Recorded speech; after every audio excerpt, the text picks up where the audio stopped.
Eu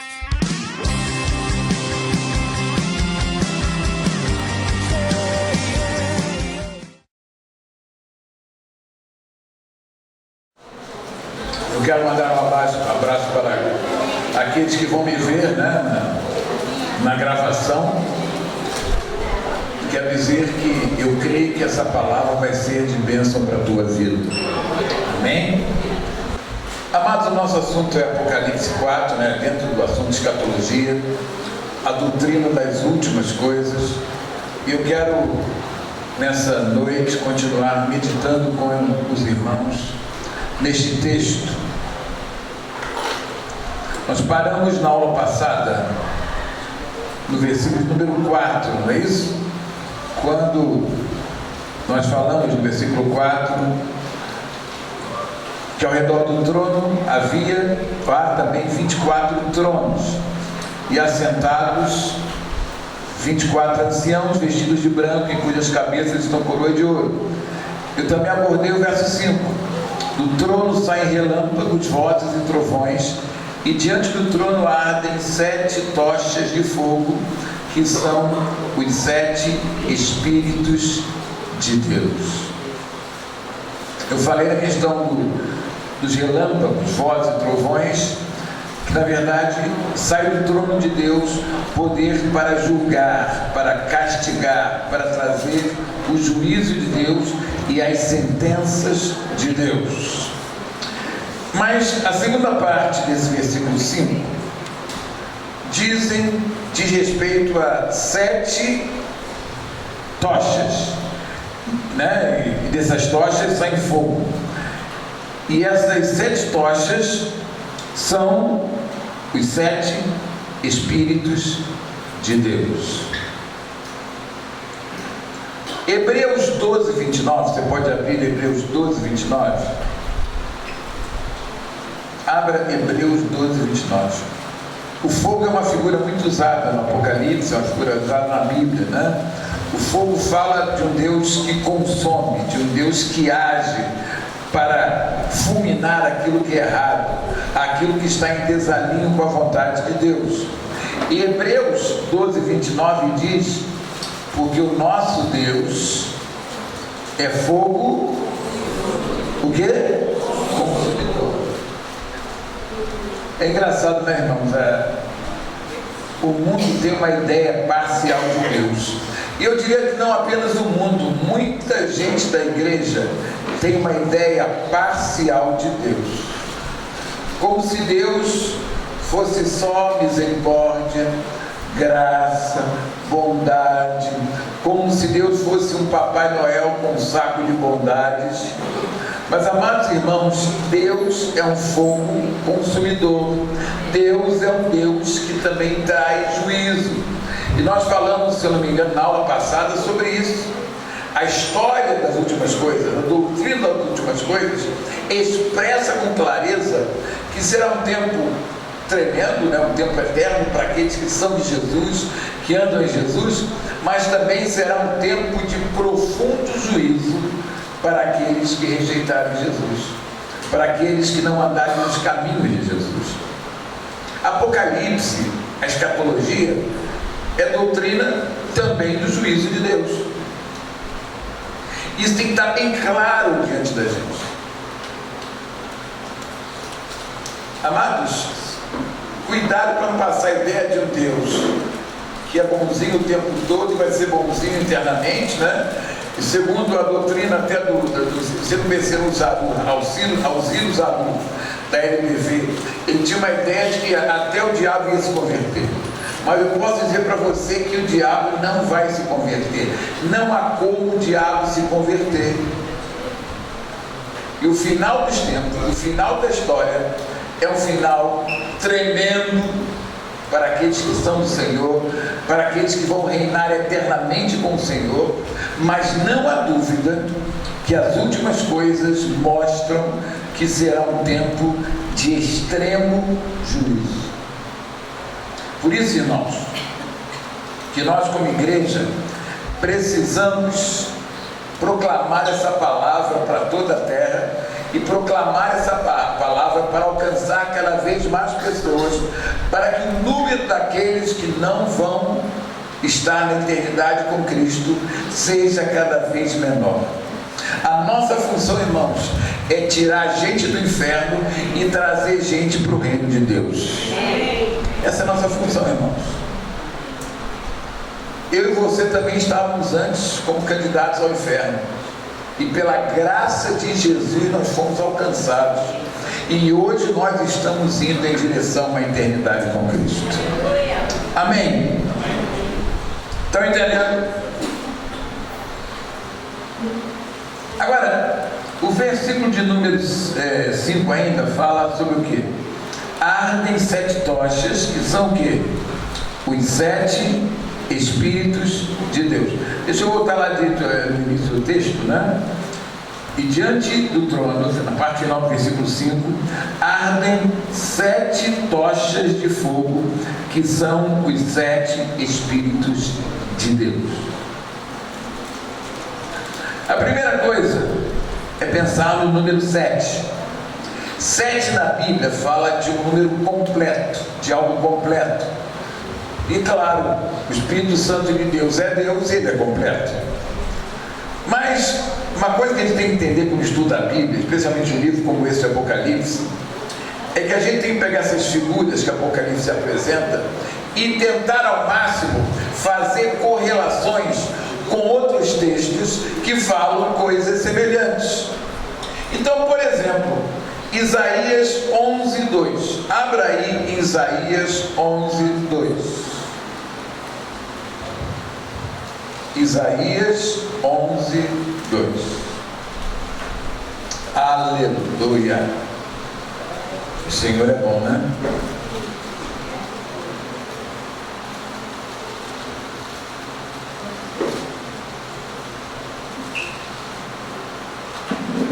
Amém? Acharam? Acharam? Vamos lá. Repousará sobre ele o Espírito do Senhor. 1. O Espírito de sabedoria. 2. O Espírito de entendimento. 3. O Espírito de conselho. 4. O Espírito de fortaleza. 5. O Espírito de conhecimento. 6. E o Espírito de temor. 5. 7. Podemos entender que quando fala 7 Espíritos de Deus, é claro que é um Espírito só. Mas aqui nós vamos ver em Isaías que o Espírito Santo ele definido com 7 características. Aqui o Espírito Santo é definido com 7 características, exatamente o número 7. Não é? Primeiro, ele é o Espírito do Senhor, o Espírito de Deus. Não é? Ele é o Espírito de Deus. Ele faz parte daquilo que chamamos a Trindade, embora a palavra Trindade não está na Bíblia. É uma coisa que nós, analisando a Bíblia, entendemos que é uma Trindade, mas não existe na Bíblia a palavra Trindade. Então, primeiro, ele é o Espírito de Deus. Amém? É o Espírito do Senhor. Agora, esse Espírito é também Espírito de sabedoria. Irmãos, quem precisa de sabedoria vai buscar quem? O Espírito Santo. E se você tem Jesus, você é a habitação do Espírito Santo. E Deus quer que você não seja apenas a habitação do Espírito Santo, que você seja cheio do Espírito Santo, não é? Domingo foi muito lindo, irmãos, quando alguns irmãos aqui foram batizados com o Espírito Santo, domingo à noite. E eu botei uma foto até no Facebook das crianças ali, né, alguns adolescentezinhos, e várias crianças, né, orando em línguas, algumas das lágrimas rolavam. Foi algo tremendo e poderoso, irmãos. E o Espírito Santo não é apenas para estar em mim, mas o Espírito Santo quer me dominar. Ele quer que eu seja cheio dele. Não é? Então, irmãos, segunda coisa, ele é o Espírito de sabedoria e de entendimento. Isto é, o Espírito Santo faz você perceber as coisas, entender as coisas, captar as coisas. O Espírito Santo, irmãos, é um radar dentro de nós que faz-nos captar as coisas de Deus, captar as coisas espirituais. Ele nos dá entendimento. Irmãos, é muito lindo, né? É muito lindo. É muito lindo. Uma das coisas que eu mais gosto do Espírito Santo é quando eu percebo no meu espírito esse entendimento do que está acontecendo, quando eu posso captar o ambiente espiritual. Eu estava me deliciando com a aula da minha mulher, foi uma aula muito boa, e você estava falando sobre a questão, né, de batalhar a fé. Essa madrugada você estava dormindo, e ela dorme, ela ronca um pouquinho, baixinho, mas ronca. E vieram sintomas sobre mim.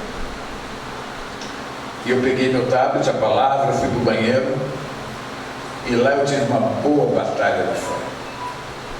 Voltei, dormi e acordei ótimo. Aleluia! A batalha da fé. Você está falando isso hoje, agora não. E eu até pensei assim, isso já deve ser coisa porque eu vou para o sul. Porque o sul não é a Bahia só não, irmãos. Dizem que o sul é um lugar de muita feitiçaria. Eu penso que é a Bahia, né? O sul é um lugar de muita feitiçaria. O quê? Dizem que até mais que na Bahia, né? Então, irmãos, eu já vi nascendo, eu senti até que já os demônios começando a pular. Até porque Deus mandou, ontem gozando, né? Aí eu fui num texto que Deus me fez lembrar a palavra que Ele me deu para quando a gente viajar agora, colocar estacas no lugar onde nós vamos. Vamos pedir lá o Jaime para arrumar umas estacas para nós batermos em algum lugar lá, declarando de ampliação das estacas do reino de Deus, ampliação da tenda do reino de Deus. Amados, e o Espírito Santo ali, me lembrando das verdades de Deus, as verdades que o apóstolo está ensinando. Eu declarando com é tranquilo, eu tenho saúde divina. Eu tenho saúde divina. Eu tenho saúde divina. Esta é uma verdade de Deus sobre a minha vida. Irmãos, dormi e acordei numa boa. Não, e pensa que foi um tempo ruim, foi um tempo muito bom, gente. Porque no tempo desse, numa batalha dessa, a gente cresce. Batalhar a batalha da fé nos leva a avançar, a entrar em níveis maiores, em níveis mais altos.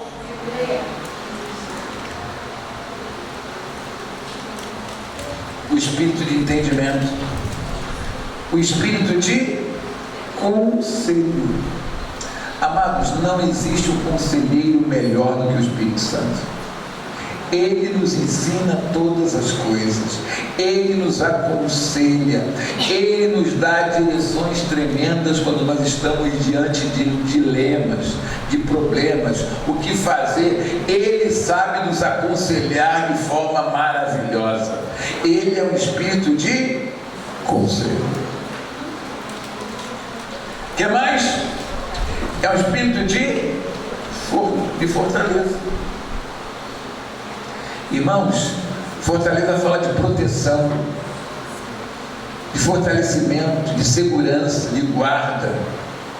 Nós somos fortalecidos pelo Espírito de Deus em nós. Claro, é a palavra de Deus traduzida no nosso espírito pelo Espírito Santo que habita em nós, que nos faz avançar, que nos faz crescer, que nos faz ficar mais fortes em Deus. Ele é um espírito de conhecimento. Amado, o Espírito Santo conhece todas as coisas. Irmãos, por mais consagrado que você e eu sejamos, nós conhecemos uma pitadinha do conhecimento de Deus. Às vezes parece que você seja um homem de Deus assim. Irmão, eu e você, por mais que andemos em Deus, conhecemos uma pitadinha de Deus. O conhecimento de Deus é inesgotável. E esse conhecimento está no seu Espírito que habita em nós. E quando o Pai deseja, Ele joga um pouquinho dessa pitadinha, desse conhecimento no nosso espírito, e a gente se delicia. Eu entendi isso, eu conheci isso, irmão. É um pouquinho daquilo que você vai conhecer na eternidade. Na eternidade vai ser algo tremendo, irmãos. Algo indescritível, algo inenarrável. Isso é tremendo. É o Espírito do conhecimento que habita em mim. Imagine. Depois, o Espírito do temor do Senhor. Irmãos, quem anda no Espírito Santo anda no temor do Senhor. O que é temor do Senhor? Anda pisando em ovos. Não é questão de ter medo, mas questão de não querer errar com Deus. Então, no temor do Senhor, eu ando pisando em ovos. Eu quero acertar com a sua vontade. Eu quero saber aquilo que Deus quer. Eu quero andar nos seus caminhos de verdade para a glória do Senhor. Amém, irmão? Agora, esse Espírito, que é um só, mas aqui se manifesta em 7 gomos, ele habita dentro de mim. Mas o mais lindo aqui em Apocalipse, que diz o texto que ele está diante do trono de Deus. Então, na verdade, irmãos, o Espírito Santo, ele está captando do trono de Deus. Ele tem uma relação íntima com o trono de Deus. Estão entendendo? Quando eu leio aqui Apocalipse 4, eu me delicio nisso. O Espírito Santo é íntimo com o trono de Deus. Ele está diante do trono de Deus. Por isso, irmão, seguir o Espírito Santo não tem erro. O Espírito Santo traduz no meu espírito e na terra a vontade do trono. O que o trono deseja.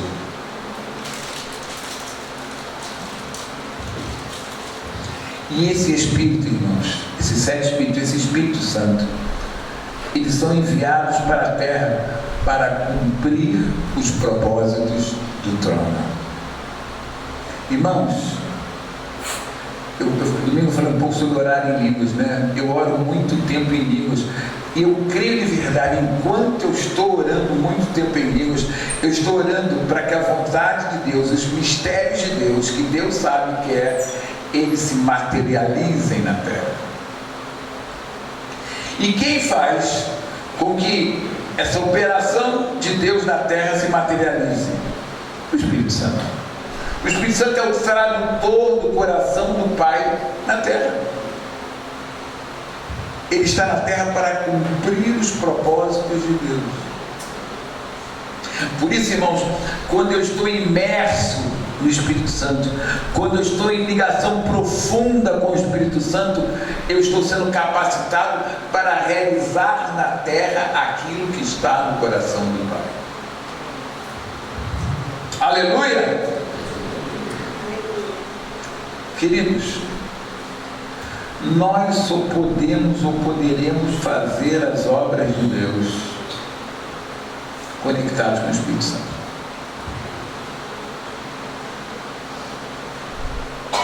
Amados, é conectado com o Espírito Santo de verdade que você vai poder fazer de verdade as obras de Deus.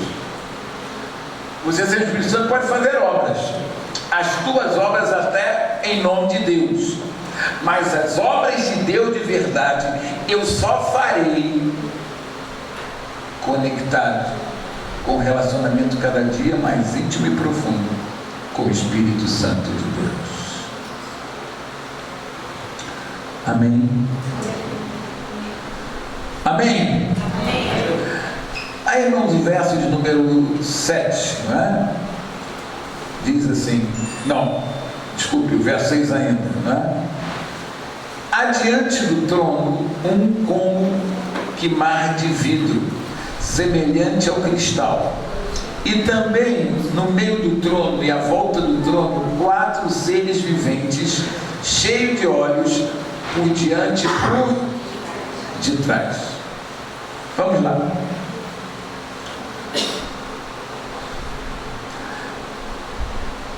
mar de vidro.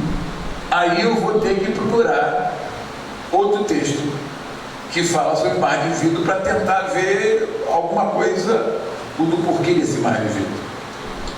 Aí nós podemos ir em Apocalipse, no capítulo 15, versículo 2 até o versículo 4.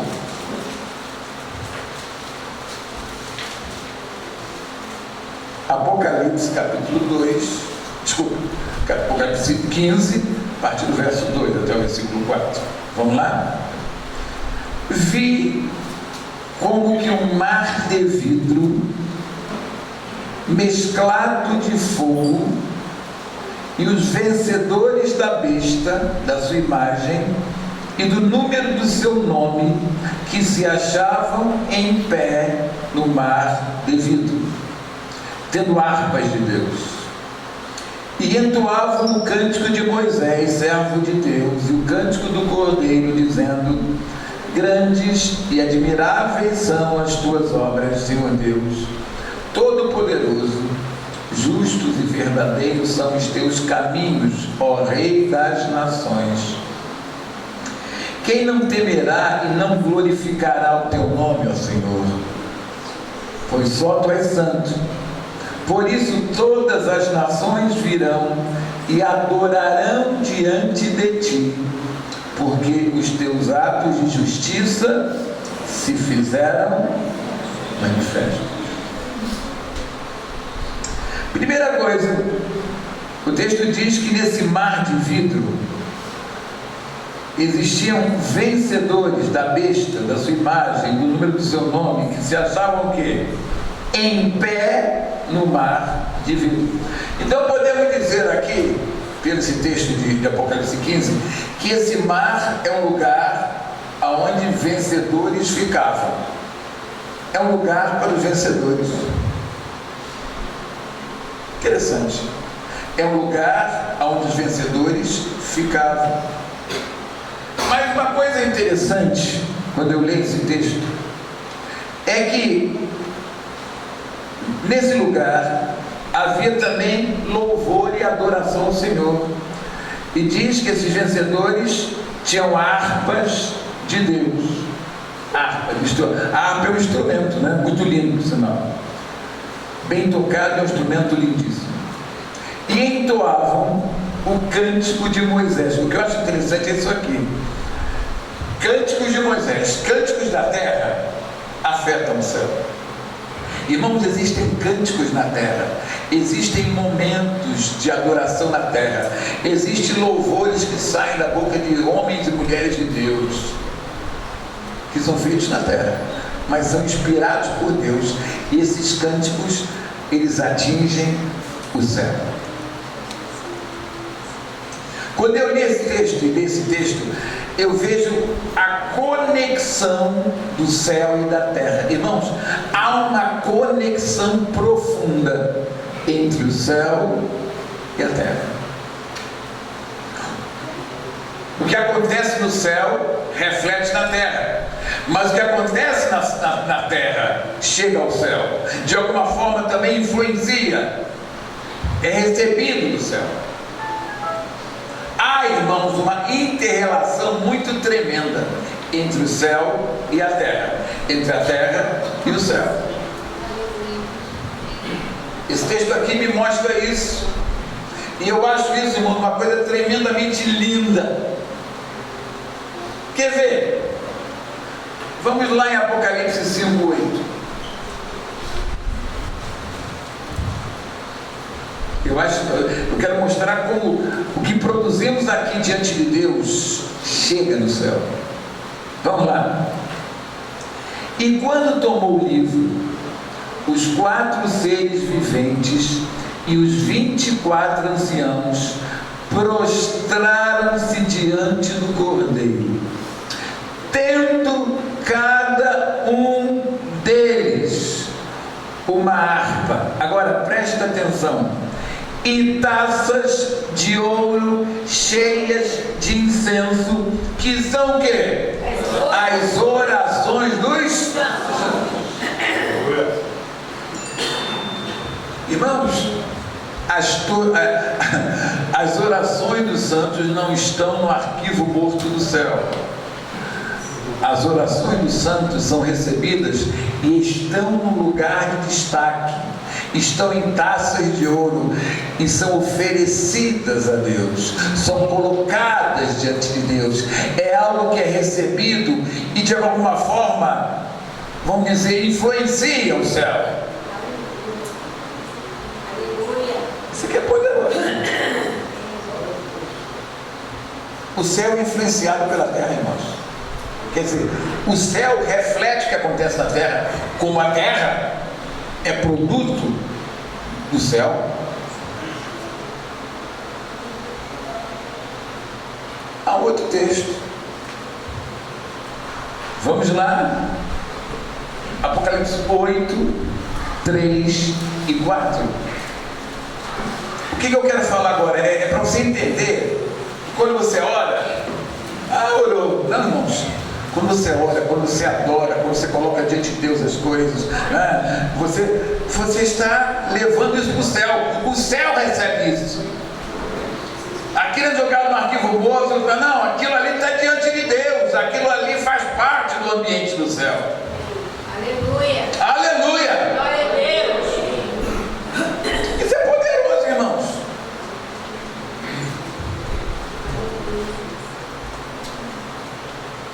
Tudo aquilo que a apóstola falou, você exerce a fé, você batalha a batalha da fé e você avança. Isso chega no céu, isso vem do céu e isso volta para o céu. Aleluia. A palavra diz porque dele, por meio dele e para ele, volta, são todas as coisas. Porque dele, por meio dele e para ele. O ciclo aqui é interessantíssimo. Vem dele, não é? Acontece por meio dele e volta para ele. Há uma conexão entre o céu e a terra. Olha Apocalipse 8, 3 e 4. Vi outro anjo. O que foi? Falei o quê? Tudo bem. Corta para mim. Veio outro anjo e ficou de pé junto ao altar, com um incensário de ouro, e foi-lhe dado muito incenso para oferecê-lo com as orações de todos os santos sobre o altar de ouro que se acha diante do trono. Da mão do anjo subiu à presença de Deus a fumaça do incenso, com a oração dos santos.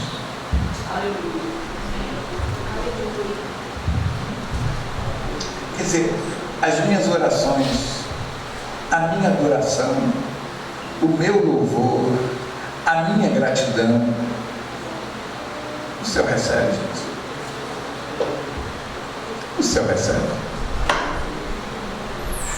O céu recebe.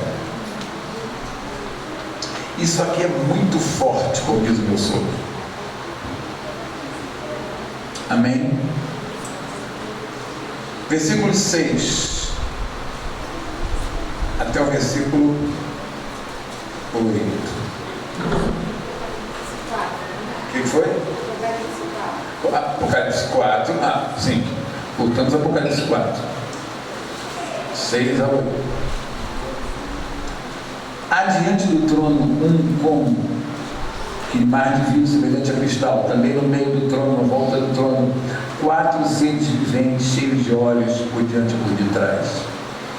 O primeiro ser vivente é semelhante a leão, o segundo semelhante a novilho, o terceiro tem o rosto como de homem, e o quarto ser vivente é semelhante à águia onde está voando.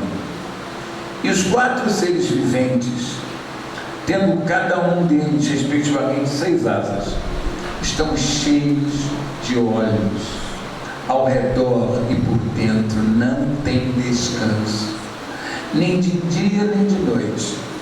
proclamando: Santo, Santo, Santo é o Senhor Deus, Todo-Poderoso, aquele que era, que é e que há de vir.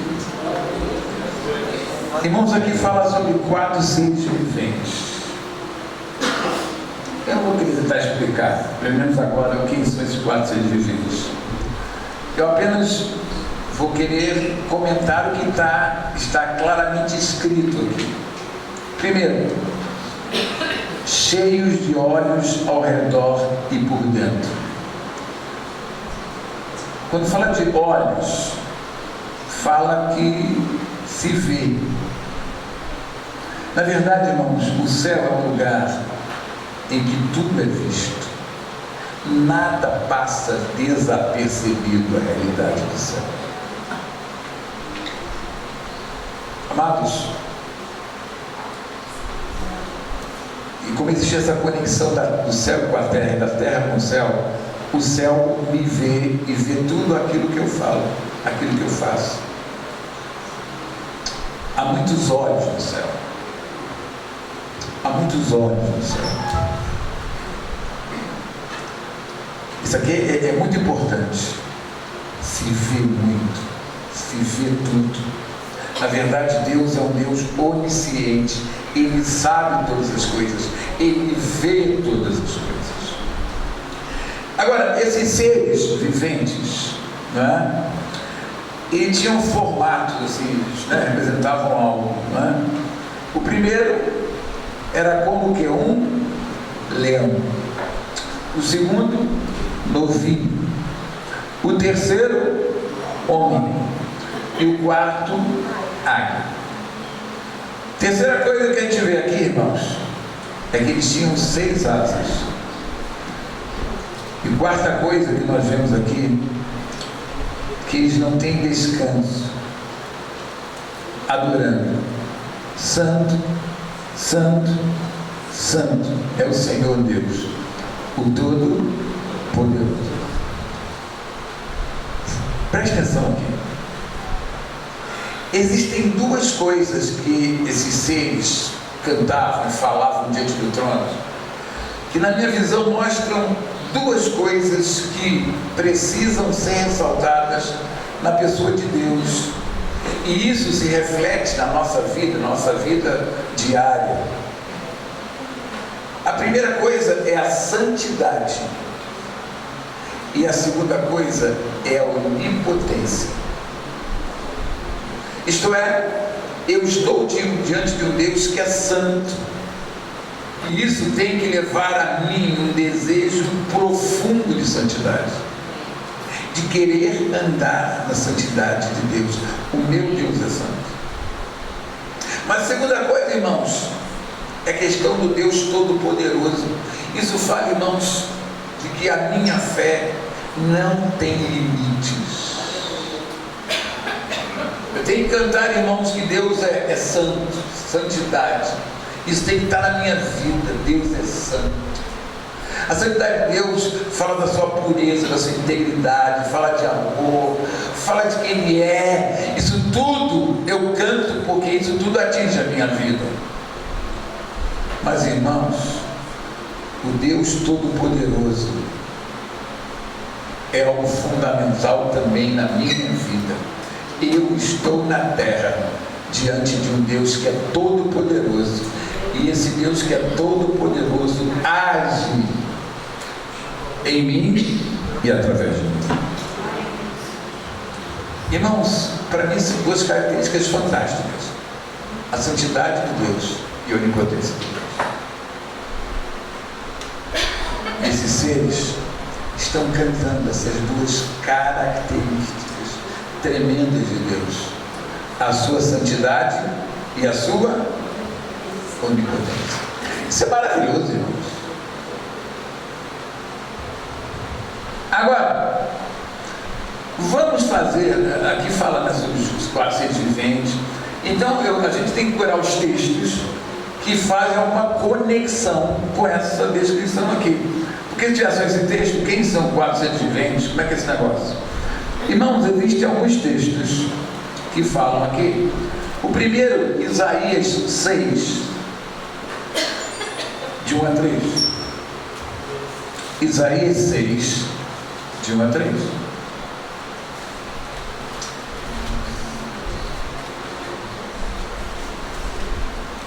Isaías 6, de 1 a 3.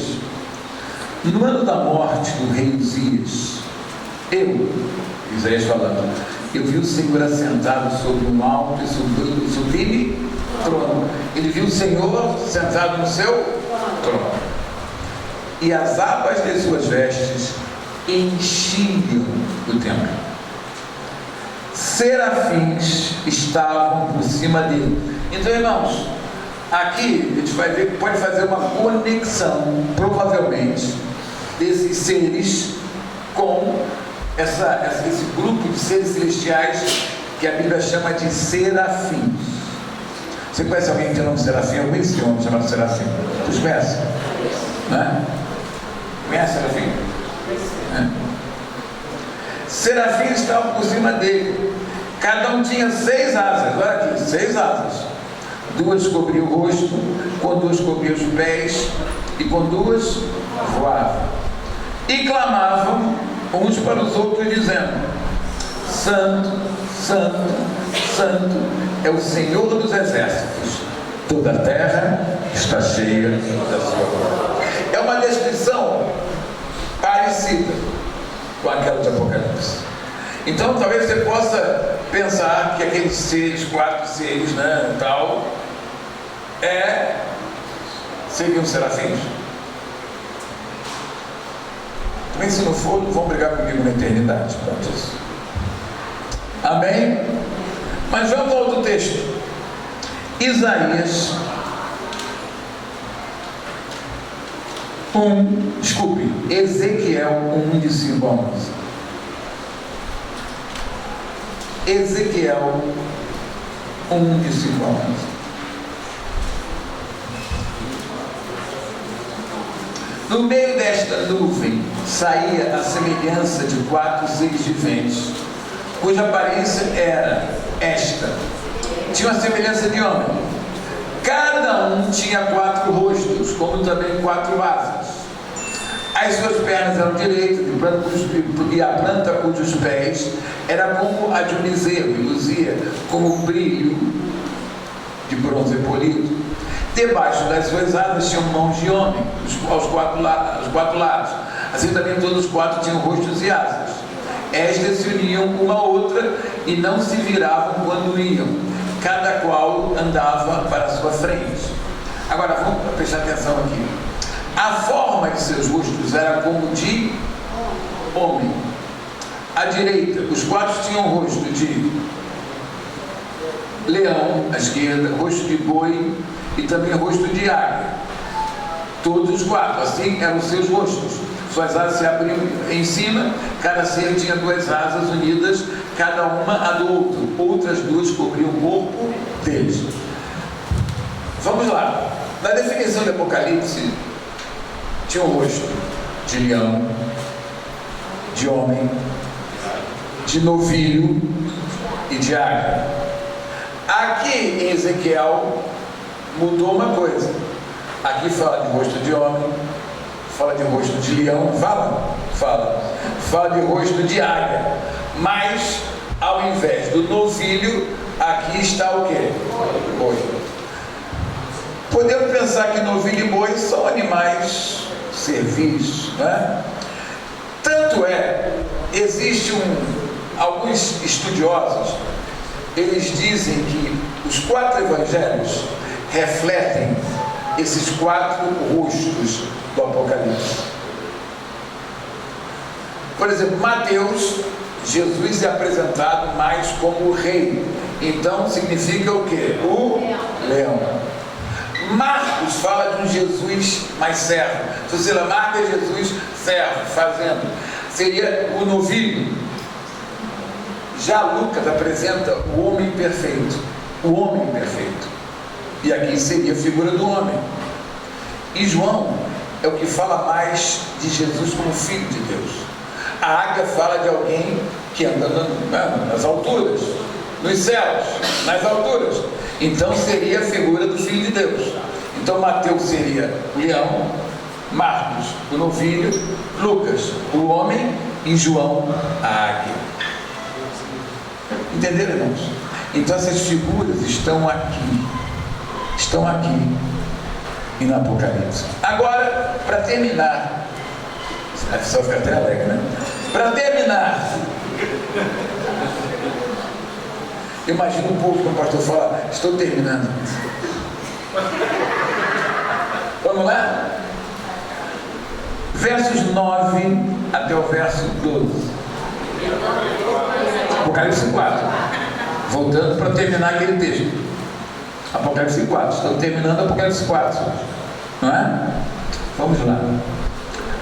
Quando esses seres viventes derem glória, honra e ações de graça ao que se encontra sentado no trono, ao que vive pelos séculos dos séculos, os 24 anciãos prostrar-se-ão diante daquele que se encontra sentado no trono, adorarão o que vive pelos séculos dos séculos e depositarão as suas coroas diante do trono, proclamando: Tu és digno, Senhor e Deus nosso, de receber a glória, a honra e o poder, porque todas as coisas Tu criaste sim, e por causa da Tua vontade vieram a existir e foram criadas. Isso aqui.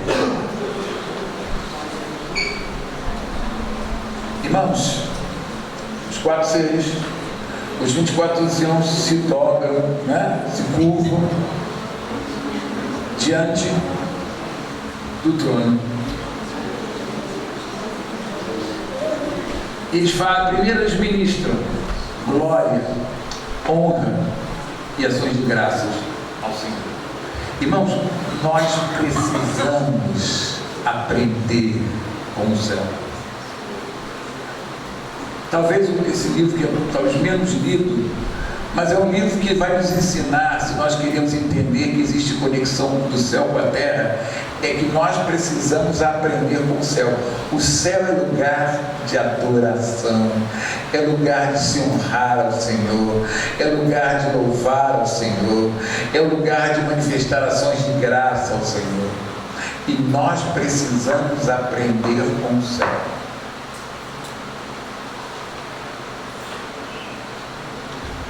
Os 24 anciãos, irmãos, eles se dobram, eles adoram. É interessante, quantas vezes eu sinto que o meu espírito está, é gozado isso aqui. Às vezes eu sinto que Deus, que eu nem preciso me ajoelhar, eu sinto paz nisso, mas eu sinto o meu espírito dobrado diante de Deus. Quantas vezes estou deitado, às vezes ligado em Deus, e eu tenho uma percepção clara que o meu espírito está de joelhos diante de Deus.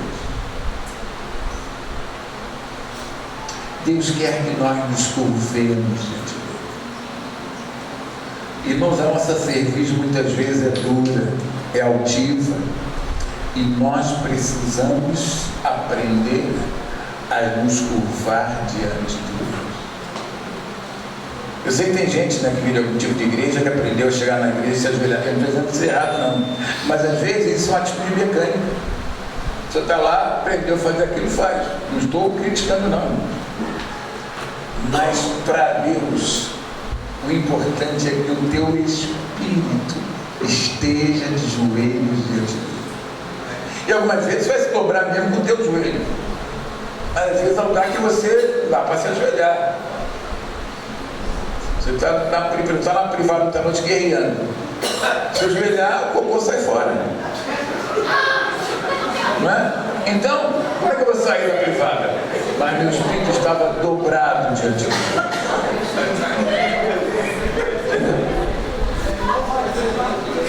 O meu espírito estava dobrado diante de Deus. Entenderam? Captaram o mistério ou não?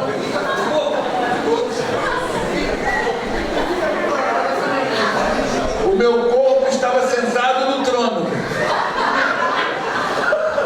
E eu, meu espírito, diante do trono. diante daquele que quer receber toda a honra, toda a glória e toda a adoração. Amém, irmãos? É sério, essa noite foi assim. E o que eles fazem? Entregaram as suas coroas de ouro. Nós vimos na aula passada, retrasada, que coroa de ouro fala de um instrumento de vitória. Os vencedores usavam essa coroa. Então, irmãos, o vencedor, ele coloca o símbolo da vitória diante de Deus. Irmãos, quer dizer que eu sei que toda a minha vitória procede dele e volta para ele em nome de Jesus. Aleluia! E finalmente, irmãos, o que eu acho tremendo nesse texto é que às vezes, irmãos, a gente adora a Deus e louva a Deus pelas coisas que Ele faz para nós, pelas coisas que nós temos visto. Mas é gozado. Aqui eles adoram a Deus no final desse texto, porque todas as coisas tu criaste, sim, por causa da tua vontade vieram a existir e foram criados. Quer dizer, nós precisamos louvar a Deus, adorar a Deus, manifestando o quanto somos felizes, porque Ele é o Criador. Nós precisamos glorificar ao Deus Criador, aquele que fez os céus e a terra. Aleluia! Aleluia! Vamos ficar de pé. A oração faz parte da gravação, viu, Vanderlei? Já pagou? Amém, vamos orar. Pai, é muito bom estar diante da Tua Palavra. É muito bom a gente ler Apocalipse e aprender princípios do céu que nós precisamos exercitar na terra. Obrigado, Pai. Queremos ser adoradores de verdade. Amém. Queremos te honrar de verdade. Amém. Queremos estar com o nosso espírito dobrado diante de Ti. Amém. Tu és o nosso Deus. Aleluia. Nós te amamos. Amém. Nós queremos glorificar o Teu nome porque Tu és o Deus Santo. E porque Tu és o Deus Todo-Poderoso. Aleluia. Aleluia. Glória ao Teu nome, Pai. Aleluia. Em nome de Jesus. Glória a Amém. Deus.